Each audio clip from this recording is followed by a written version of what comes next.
Jubilee Jubilee ఉప ఎన్నికల్లో CM Revanth గారు టికెట్లు పెంచుకోవడానికి అవకాశం ఇస్తాం కానీ కార్మికులకు 20% ఇవ్వాలని చెప్పి ఆయన కోరుతా ఉన్నారు. అదేవిధంగా ఆధ్యాత్మిక చింతనలో ఈయన హైదరాబాద్లోని నల్లకుంట శంకర మఠంలో శృంగేరి పీఠాధిపతి విధుశేఖర భారతీ స్వామి యొక్క ఆశీర్వాదం తీసుకుంటున్న సీఎం రేవంత్ రెడ్డి ప్రభుత్వ ఆది శ్రీనివాస్ గారు కూడా ఉన్నారు.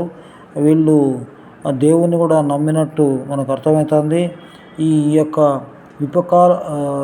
ఏదైతే గతంలో కేసీఆర్ గారు చేసి 10 సంవత్సరాలు 9 సంవత్సరాలు అధికారంలో ఉన్నాడో ఈయన కూడా తిన అధికారాన్ని సుస్థిరం చేసుకోవడానికి ఈ ప్రయత్నం చేస్తున్నట్టు అర్థమవుతుంది.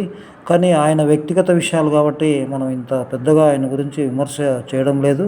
పాలనాపరమైన విషయాలు అయితేనే మనం చేస్తాం. వ్యక్తిగత